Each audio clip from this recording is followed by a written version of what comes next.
എൻ്റെ പേര് മേരി എബീറ്റ. ഞാൻ എറണാകുളം ഞാറക്കലിൽ നിന്നാണ് വരുന്നത്. ഞാൻ ഉടമ്പടി എടുത്തത് 2017 ഇപ്പം ഞാൻ സാക്ഷ്യം പറയാൻ വന്നിരിക്കുന്നത് പ്രധാനമായി എൻ്റെ കുഞ്ഞിന് വേണ്ടിയാണ്. രണ്ടാമത്തെ കുഞ്ഞ്, മൂത്ത ആളുടെ പേര് ട്രിനീറ്റിൽ ജോയ്, രണ്ടാമത്തെ ആളുടെ പേര് ഫിഡിലിസ് മാരിയോൺ. രണ്ടാമത്തെ ആൾക്ക് ഇപ്പോൾ 2.5 വയസ്സായി. കഴിഞ്ഞ മാസം ഒക്ടോബർ 14 എൻ്റെ കുഞ്ഞ് രാവിലെ എണീക്കണ സമയമായിട്ടും കുഞ്ഞ് എണീറ്റിട്ടുണ്ടായില്ല. 8 മണിയാകുമ്പോഴാണ് അവൻ സാധാരണ എണീക്കുന്നത്. ഒത്തിരി പ്രാവശ്യം വിളിച്ചു നോക്കി, പക്ഷെ കുഞ്ഞ് എണീക്കുന്നില്ല. അപ്പം തലേ ദിവസം കുഞ്ഞൊരു 4 മണിയായപ്പോൾ, ഞായറാഴ്ച ഒക്ടോബർ 13 ഞായറാഴ്ച ഒരു 4 മണിയായപ്പോൾ കുഞ്ഞിന് കളിക്കാനുള്ള ഒരു ജീപ്പ് ഉണ്ടായിരുന്നു. വലിയൊരു ജീപ്പാണ്. ആ ജീപ്പിൻ്റെ പുറത്തുനിന്ന് കൊച്ച് കളിക്കുന്ന സമയത്ത് പുറകോട്ട് വീണിട്ടുണ്ടായിരുന്നു. കോൺക്രീറ്റ് ഫ്ലോറിലേക്കാണ് വീണിട്ട്. അപ്പോൾ ഞങ്ങൾ അതത്ര കാര്യമൊക്കില്ല. പിറ്റേ ദിവസം അപ്പം അവൻ അധികം കരഞ്ഞതുമില്ല. പിറ്റേ ദിവസം എണീക്കേണ്ട സമയമായിട്ടും കൊച്ച് എണീക്കാതെ ആയപ്പോൾ ഞാൻ കൊച്ചിന് കണ്ണ് തുറന്നിട്ടില്ലെങ്കിലും കൊച്ചിൻ്റെ വായിൽ ഇത്തിരി വെള്ളം ഞാൻ കൊടുത്തായിരുന്നു. അപ്പോൾ കൊച്ച് അപ്പം തന്നെ ഒരു യെല്ലോ കളറിൽ വൊമിറ്റ് ചെയ്തു. അത് കഴിഞ്ഞ് ഒരു 10 മിനിറ്റ് കഴിഞ്ഞപ്പോൾ പിന്നെയും ഞാൻ 10 മിനിറ്റ് ആയിട്ടില്ല, അതിനു മുമ്പ് പിന്നെയും ഞാൻ ഫിഡിലു എന്ന് പറഞ്ഞ് വിളിച്ചിട്ട് ഇത്തിരിയും കൂടി വായിൽ വെള്ളം ഇങ്ങനെ ഇട്ട് കൊടുത്തു. അപ്പോഴും അവൻ വൊമിറ്റ് ചെയ്തു. അപ്പോഴും അവൻ കണ്ണ് തുറന്നിട്ടില്ല. അപ്പോൾ തന്നെ ഞാൻ എൻ്റെ ചേട്ടനെയും ചേട്ടത്തിനെയും വിളിച്ചു പറഞ്ഞു. അപ്പോൾ ചേട്ടനും ചേച്ചിയും കൂടി ഓടി വന്നിട്ട് എന്നോട് പറഞ്ഞു, നമുക്ക് പെട്ടെന്ന് കൊച്ചിനെ ഹോസ്പിറ്റലിലേക്ക് എത്തിക്കാം. അപ്പോൾ ഹസ്ബൻഡ് ഉണ്ടായില്ല, ഹസ്ബൻഡ് വർക്കിന് പോയേക്കുമായിരുന്നു. അപ്പോൾ പെട്ടെന്ന് തന്നെ ഹസ്ബൻഡിൻ്റെ കൂട്ടുകാരൻ വന്നിട്ട് ഞങ്ങളെ ഹോസ്പിറ്റലിലേക്ക്, മെഡിക്കൽ ട്രസ്റ്റ് കുഴിപ്പള്ളിയിലേക്ക് കൊണ്ടുപോയി കൊണ്ടുപോകുന്ന സമയത്തും ഞാൻ വിളിക്കുന്നുണ്ട് എൻ്റെ കുഞ്ഞിനെ, ഫിഡിലു ഒന്ന് എണീക്കെന്ന് പറഞ്ഞ് വിളിക്കുന്നുണ്ട്. പക്ഷെ കൊച്ചു എണീക്കുന്നില്ല. അവിടെ ചെന്ന് കഴിഞ്ഞപ്പോഴും അവിടെ കാഷ്വാലിറ്റിയിലേക്ക് ആണ് നേരെ എത്തിച്ചത്. നേഴ്സുമാർ വന്നു. അവർ വന്നിട്ടും കൊച്ചിനെ ഒത്തിരി പ്രാവശ്യം വിളിച്ചു നോക്കി. അപ്പം ഞാൻ കാര്യം പറഞ്ഞു, തലേ ദിവസം കൊച്ച് വീണിട്ടുണ്ടായിരുന്നു, പക്ഷെ കൊച്ച് എന്താണെന്നറിയില്ല, കൊച്ച് എണീക്കുന്നില്ല. അവൻ വേറെ ഒന്നും കാണിച്ചില്ല. ആ തലേ ദിവസം വൊമിറ്റ് ചെയ്തില്ല. കൊച്ച് സാധാ പോലെ തന്നെ ആക്റ്റീവായിരുന്നു. അപ്പം ഞങ്ങൾ അതത്ര കാര്യമാക്കിയിട്ടുണ്ടായില്ലെന്ന് സിസ്റ്റേഴ്സിനോട് പറഞ്ഞു. അത് കഴിഞ്ഞ് അതുപോലെ തന്നെ അവൻ തലേ ദിവസം, ഈ വീണ ദിവസം തന്നെ അവൻ ഭക്ഷണമൊന്നും കഴിച്ചിട്ടുണ്ടായില്ല. രാത്രി 2 സ്പൂൺ പുട്ട് അവൻ കഴിച്ചു. 7 മണിയായപ്പോൾ കൊച്ച് ഉറങ്ങിയും പോയിട്ടുണ്ടായിരുന്നു. അത് കഴിഞ്ഞാണ് പിറ്റേ ദിവസം 8 മണിയായിട്ടും കൊച്ച് എണീക്കാതെ ആയത്. അപ്പോൾ ഇതെല്ലാം ഞാൻ സിസ്റ്റേഴ്സിനോട് പറഞ്ഞു. അപ്പോൾ സിസ്റ്റർ വേഗം കാഷ്വാലിറ്റിയിൽ ഉണ്ടായിരുന്ന ഡ്യൂട്ടി ഡോക്ടറിനെ കണ്ടിട്ട് ഡോക്ടറിനോട് വിവരം പറഞ്ഞു. അപ്പോൾ ഡോക്ടർ പെട്ടെന്ന് തന്നെ വന്നിട്ട് കൊച്ചിനെ ഒത്തിരി പ്രാവശ്യം വിളിച്ചു നോക്കി, കൊച്ച് എണീക്കുന്നില്ല. അപ്പോൾ ഷുഗർ ലെവൽ ആ സമയത്തൊന്ന് ടെസ്റ്റ് ചെയ്തു. അപ്പോൾ ഷുഗർ ലെവൽ 44 ആയിരുന്നു. അപ്പോൾ ഡോക്ടർ എന്നോട് അപ്പം ഞാൻ ഡോക്ടറിനോട് പറഞ്ഞു, ഡോക്ടർ ഇങ്ങനെ വീണ കാര്യമുണ്ട്, കൊച്ച് 2 പ്രാവശ്യം വൊമിറ്റും ചെയ്തിട്ടുണ്ടെന്ന് പറഞ്ഞപ്പോൾ ഡോക്ടർ പറഞ്ഞു, കൊച്ച് കണ്ണു തുറക്കാത്ത സ്ഥിതിക്ക് കൊച്ചിൻ്റെ തലയിൽ ഇൻറ്റേർണൽ ബ്ലീഡിങ് ഉണ്ടായിട്ടുണ്ടാവും, അതുകൊണ്ടാണ് കൃഷ്ണമണിയെല്ലാം പൊക്കത്തോട്ട് പോയതും കൊച്ച് കണ്ണു തുറക്കാത്തതെന്ന് പറഞ്ഞു. അപ്പം തന്നെ സിസ്റ്റേഴ്സ് ഷുഗർ ചെക്ക് ചെയ്യാൻ 2-3 പ്രാവശ്യം അവൻ്റെ കയ്യിലിട്ട് കുത്തുന്നുണ്ട്, പക്ഷേ അവൻ കണ്ണു തുറക്കുന്നില്ല. അപ്പോഴേക്കും എൻ്റെ ഹസ്ബൻഡ് വന്നു, ഹസ്ബൻഡിൻ്റെ ബ്രദർ വന്നു, എല്ലാവരും വന്നിട്ടും എല്ലാവരും വിളിക്കുന്നുണ്ട്, ഫിഡിലു എന്ന് എണീക്കെന്ന് വിളിക്കുന്നുണ്ട്, പക്ഷെ കൊച്ച് അനങ്ങുന്നില്ല. അപ്പോഴേക്കും ബാക്കി എല്ലാ ഡോക്ടേഴ്സിനെയും എമർജൻസി ആയിട്ട് ഫിസിഷ്യനെയും സർജനെയും പീഡിയാട്രിഷ്യനെയൊക്കെ അവർ വിളിച്ചു വരുത്തി.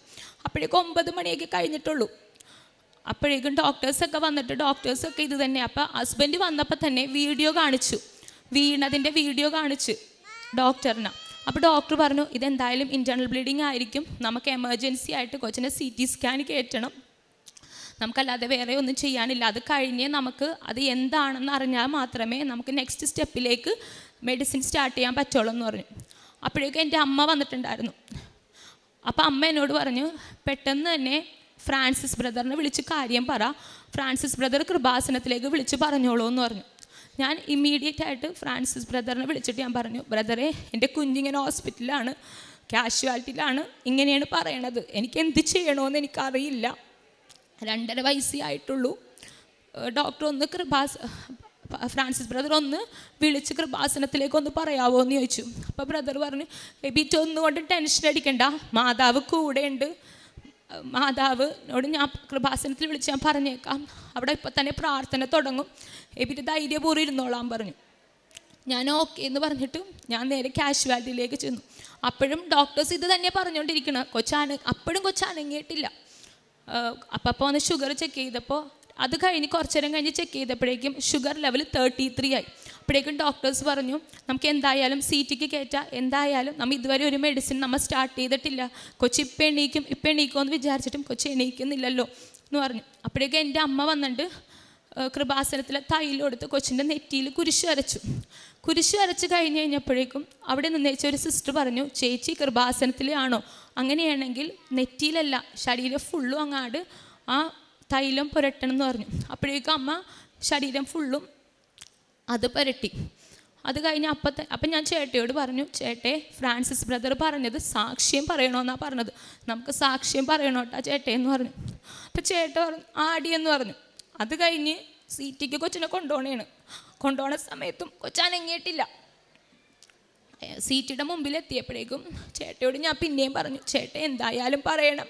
അപ്പോൾ ചേട്ട പറഞ്ഞു ആടി നമുക്ക് പറയാം, എന്തായാലും നമുക്ക് കൊച്ചിനെയും കൊണ്ട് പോയി തന്നെ സാക്ഷ്യം പറയാമെന്ന് പറഞ്ഞു.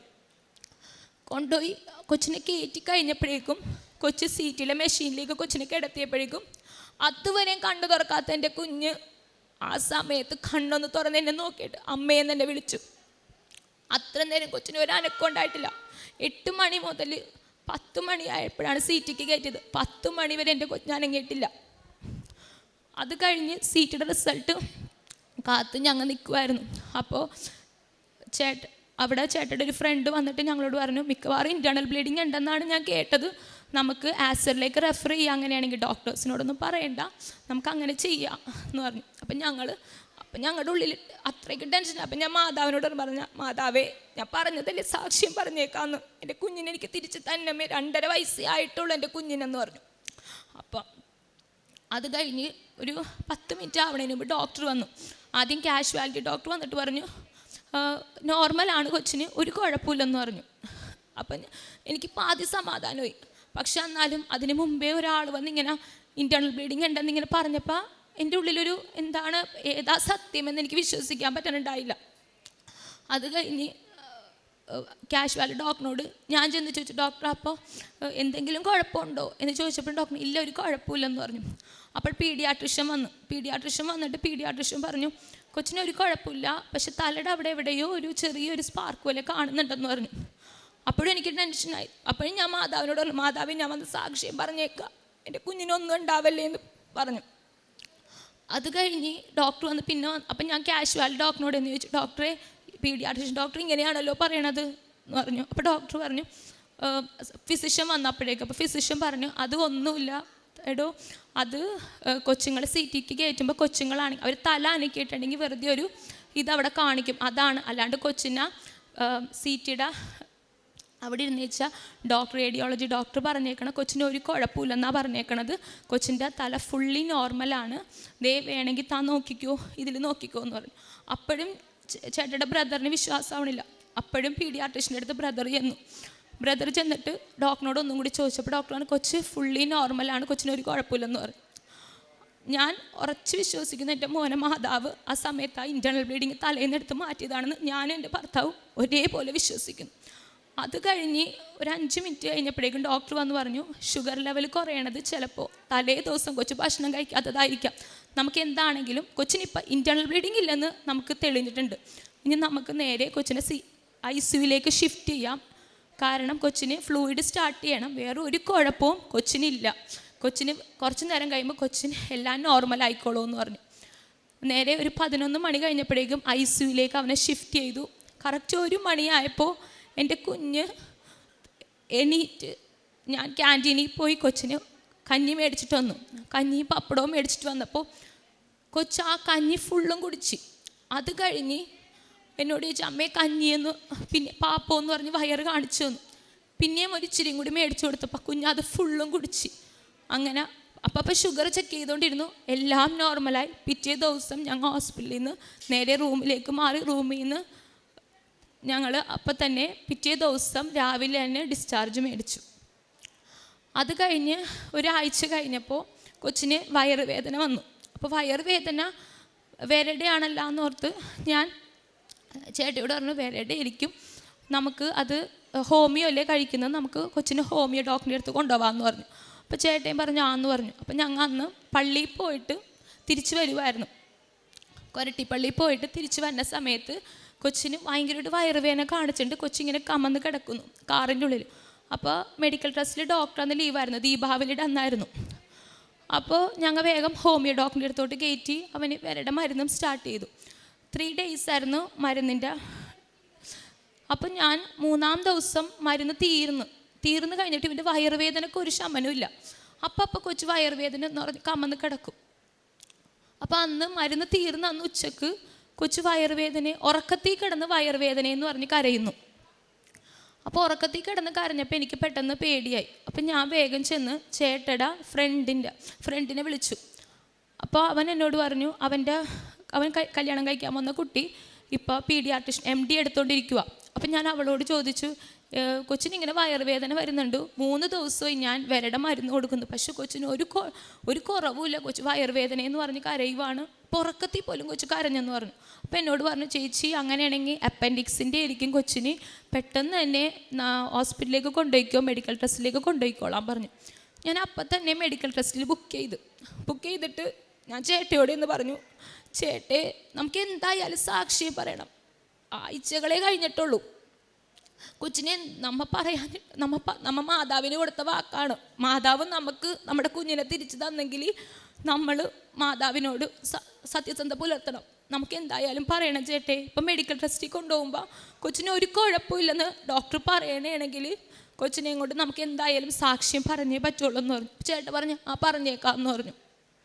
ഞങ്ങൾ നേരെ കൊച്ചിനെയും കൊണ്ട് മെഡിക്കൽ ട്രസ്റ്റിൽ പോയി പീഡിയാട്രിഷ്യനെ കാണിച്ചപ്പോൾ ഡോക്ടർ പറഞ്ഞു, കൊച്ചിന് ഒരു കുഴപ്പമില്ലല്ലാടോ കൊച്ചിന്. എന്നിട്ട് കൊച്ചിനോട് ചോദിച്ചു, എടാ നിനക്ക് വേദനയുണ്ടോ വയറെന്ന് ചോദിച്ചു.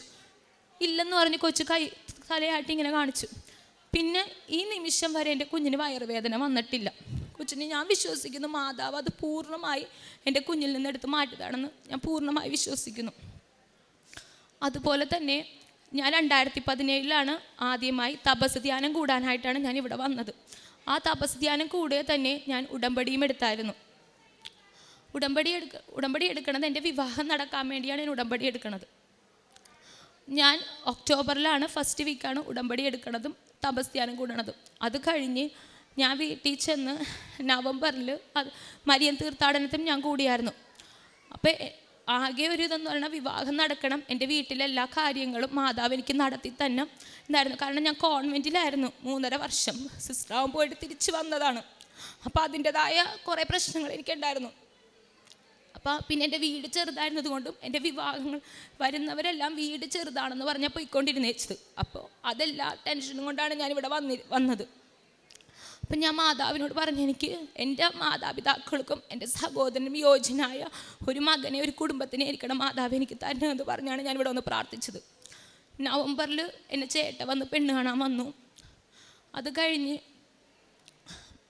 ജനുവരിയൊക്കെ ആയപ്പോൾ ഞങ്ങളുടെ കല്യാണം ഉറപ്പിച്ച് 2-3 ദിവസം കഴിഞ്ഞപ്പോഴേക്കും എൻ്റെ അമ്മ ചേട്ടയോട് പറഞ്ഞു, വിപിൻ എന്തായാലും ചെന്ന് ഉടമ്പടി എടുക്കണം, കാരണം നിങ്ങളുടെ ജീവിതത്തിൽ ഇനി ഒത്തിരി കാര്യങ്ങളുണ്ട്, കല്യാണം കഴിഞ്ഞിട്ടുണ്ടെങ്കിൽ അപ്പോൾ സ്ഥലം മേടിക്കണം, വീട് വെക്കണം, ഇതെല്ലാം നിങ്ങളുടെ ജീവിതത്തിൽ ഇമ്പോർട്ടൻ്റ് ആണ്. അപ്പോൾ ചേട്ടയ്ക്ക് 3 മക്കളാണ്, ചേട്ടൻ നടുക്കത്തതാണ്, അപ്പോൾ ഇതെല്ലാം നമുക്ക് വേണ്ടതാണെന്ന് പറഞ്ഞു. ഞാനും ചേട്ടയും എൻ്റെ അമ്മയും ചേട്ടയുടെ അമ്മയും കൂടി ഇവിടെ വന്നു. ചേട്ടയെ കൊണ്ട് ഞങ്ങളുടെ കല്യാണത്തിന് മുമ്പ് തന്നെ ചേട്ടൻ ഉടമ്പടി എടുത്തു. ഉടമ്പടിയിൽ ചേട്ടയെ വെച്ചത് ഞങ്ങളുടെ കല്യാണം ഏറ്റവും മനോഹരമായി നടക്കണം, തടസ്സങ്ങളൊന്നും കൂടാതെ നടക്കണം, സ്ഥലം മേടിക്കണം, വീട് വെക്കണം, സമാധാനപരമായൊരു ജീവിതം ഉണ്ടാകണമെന്നായിരുന്നു ചേട്ടൻ വെച്ചത്.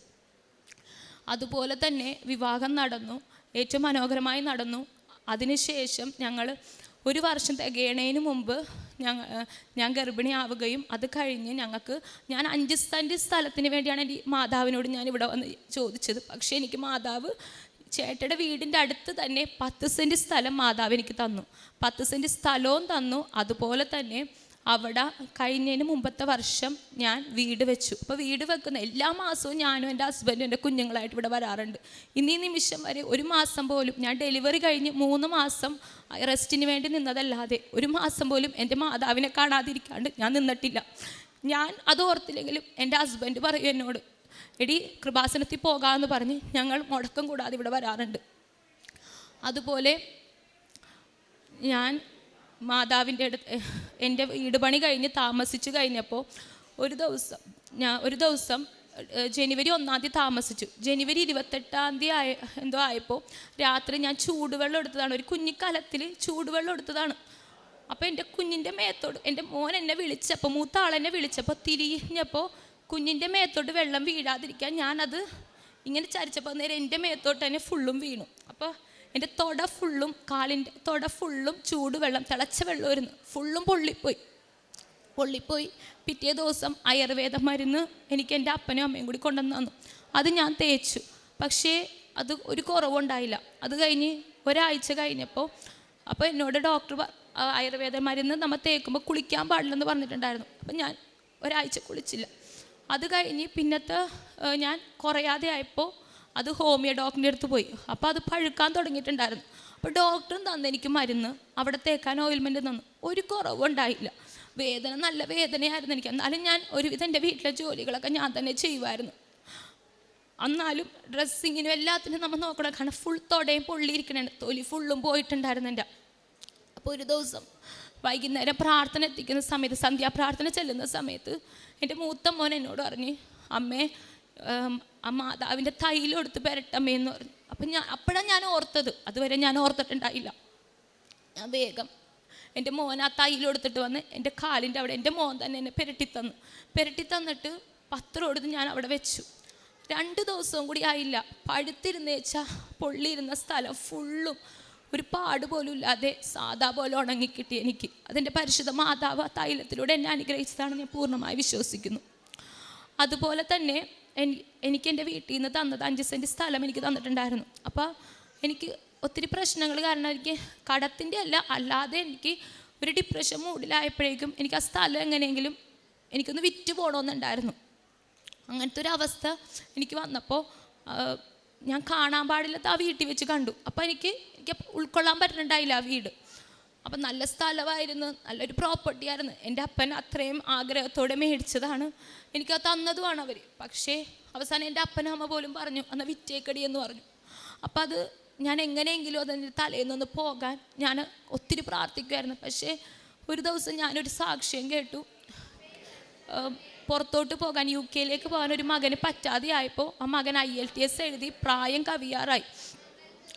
അടുത്ത ആഴ്ച പ്രായം അത് ആകും. അപ്പോൾ ആ ചെക്കൻ അതിൻ്റെ എല്ലാ സർട്ടിഫിക്കറ്റും എടുത്ത് താഴെ വെച്ചിട്ട് മാതാവിൻ്റെ രൂപവും പിടിച്ച്, കാശ് രൂപവും പിടിച്ചിട്ട് ആ സർട്ടിഫിക്കറ്റിന് ചുറ്റും നടന്നുകൊണ്ട് വിളക്കും ഏന്തിക്കൊണ്ട് കൊന്ത ചൊല്ലി, അങ്ങനെ 2 ദിവസത്തിനുള്ളിൽ എല്ലാം ശരിയായെന്നുള്ളൊരു സാക്ഷ്യം ഞാൻ കേട്ടു. അപ്പോൾ കേട്ട് കഴിഞ്ഞപ്പോൾ ഞാൻ വേഗം റൂമിൻ്റെ ഉള്ളിൽ കയറിയിട്ട് ഒരാഴ്ച ആധാരം താഴെ വെച്ചിട്ടുണ്ട്, ഒരു കുഞ്ഞി തിരിയും പിടിച്ചിട്ടുണ്ട്, ഈ കാശ് രൂപവും കൈ പിടിച്ച് മാതാവിൻ്റെ പ്രത്യക്ഷീകരണ പ്രാർത്ഥനയും കൊന്തയും കൂടി ഒരുമിച്ച് ചൊല്ലി ഞാൻ മുട്ടുമേ ചൊല്ലിക്കൊണ്ട് ഞാൻ ആ പ്രാർത്ഥന എല്ലാ ദിവസവും എൻ്റെ ജോലികളൊക്കെ തീർത്തിട്ട് 1 മണിക്ക് ഞാനത് ചെല്ലുമായിരുന്നു. ഒരാഴ്ച കഴിയണതിന് മുമ്പ് എൻ്റെ മോൻ അപ്പോഴേക്കും ഹോസ്പിറ്റലിൽ അഡ്മിറ്റായി. അപ്പോൾ എനിക്ക് സങ്കടമായിരുന്നു, കാരണം ഞാൻ ചെയ്തുകൊണ്ടിരുന്ന വെച്ചത് പിന്നെ എനിക്ക് കണ്ടിന്യൂ ചെയ്യാൻ പറ്റുന്നില്ലല്ലോ മാതാവേ എന്നോർത്ത് ഞാൻ വിഷമിച്ചു. അപ്പോൾ ഒരു 3-ാമത്തെ ദിവസമായപ്പോഴേക്കും ഒരു ബ്രോക്കർ എന്നെ വിളിച്ച്, ബ്രോക്കറല്ല എൻ്റെ ഒരു കസിൻ തന്നെയാണ്. അപ്പോൾ എന്നെ വിളിച്ചിട്ട് എന്നോട് പറഞ്ഞു, എബീറ്റ ഒരു സ്ഥലം ഒരാൾക്കാർ വന്നിട്ടുണ്ട്, അവർക്ക് ആ സ്ഥലം ഭയങ്കരമായിട്ട് ഇഷ്ടപ്പെട്ട് ഇന്ന് കൊണ്ടേ കാണിച്ചതേ ഉള്ളൂ, പക്ഷെ അവർക്ക് നിൻ്റെ പ്രോപ്പർട്ടി എടുക്കാൻ നല്ല ആഗ്രഹമുണ്ട്, അത് വീടും കൂടി ഉണ്ട് ആ സ്ഥലത്ത്, അപ്പോൾ അവർക്ക് എടുക്കാൻ ആഗ്രഹമുണ്ട്, നാളെ തന്നെ ഒരു അഡ്വാൻസ് തരാമെന്ന് എന്നോട് പറഞ്ഞു. അപ്പോൾ എനിക്ക് വിശ്വസിക്കാൻ പറ്റുന്നുണ്ടായില്ല, കാരണം എൻ്റെ ഉള്ളിൽ ഞാൻ ആ പ്രാർത്ഥന എനിക്ക് കണ്ടിന്യൂ ചെയ്യാൻ പറ്റിയില്ലല്ലോ മാതാവ്, ഞാനിനി എന്ത് ചെയ്യുമോ എന്നുള്ളൊരു വേദനയായിരുന്നു. പക്ഷെ അത് കണ്ടിന്യൂ ചെയ്യാതെ അത് നിന്ന് പോയത് എൻ്റെ കുറ്റം കൊണ്ടല്ലെന്ന് മാതാവിനറിയാം. പക്ഷെ മാതാവ് അവിടെ അത്ഭുതം പ്രവർത്തിച്ചു. ആ ദിവസം പിറ്റേ ദിവസം എൻ്റെ മോനെ ഡിസ്ചാർജ് ചെയ്ത് തിരുവോണത്തിൻ്റെ അന്നായിരുന്നു.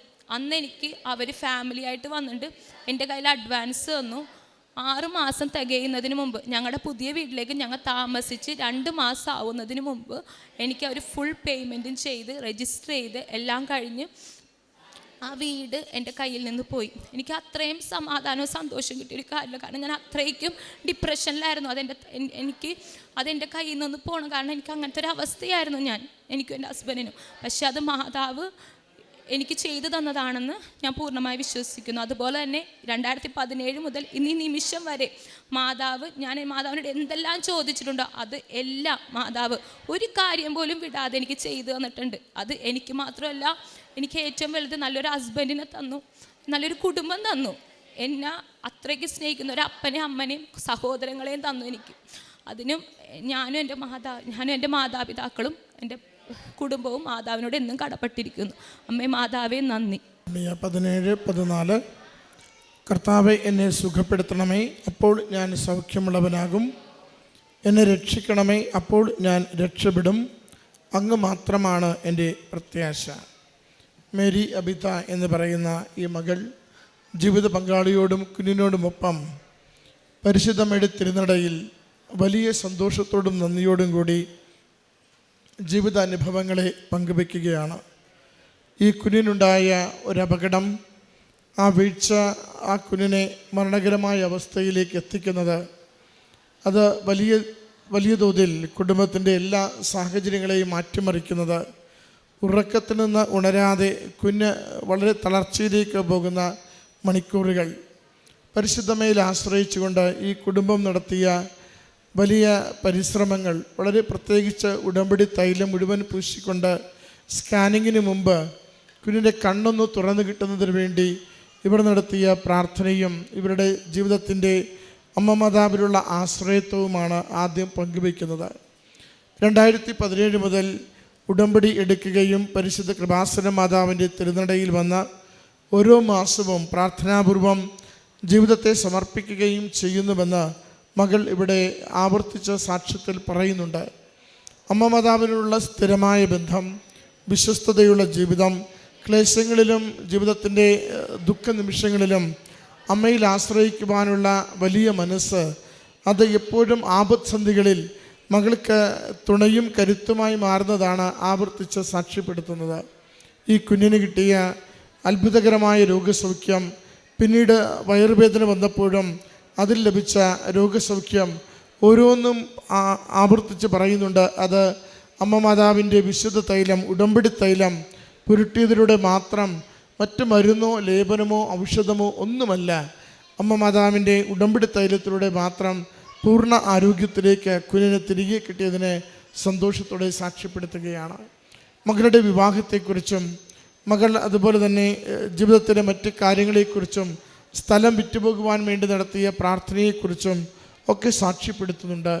കുടുംബം പരിശുദ്ധ അമ്മ മാതാവിൽ ആശ്രയിച്ച് മുന്നോട്ട് കൊണ്ടുപോവുകയും അമ്മ മാതാവ് എത്ര ക്ലേശകരമായിക്കോട്ടെ, എത്ര കണ്ട് ജീവിതം സങ്കടത്തിലേക്ക് മാറുന്ന അവസ്ഥകളിലാവട്ടെ, അപ്പോഴൊക്കെയും പ്രത്യാശ പകർന്നുകൊണ്ട് ഏറ്റവും ഉചിതമായ തീരുമാനങ്ങൾ എടുക്കുവാൻ, ഏറ്റവും ഉചിതമായ അനുഗ്രഹങ്ങൾ കൈമാറിക്കൊണ്ട് ഞാൻ കൂടെയുണ്ട്, കൂടെ സഞ്ചരിക്കുന്ന അമ്മ മാതാവാണ്, ഏതവസ്ഥയിലും കൈപിടിച്ച് നന്മയ്ക്ക് വേണ്ടിയും സൗഖ്യത്തിനു വേണ്ടിയും ഞാൻ സഹായിക്കുന്ന അമ്മയാണെന്ന് ഈ കുടുംബത്തോട് ആവർത്തിച്ച് പങ്കുവച്ചതിനെയാണ് ഈ മക്കളിവിടെ സാക്ഷ്യപ്പെടുത്തുന്നത്.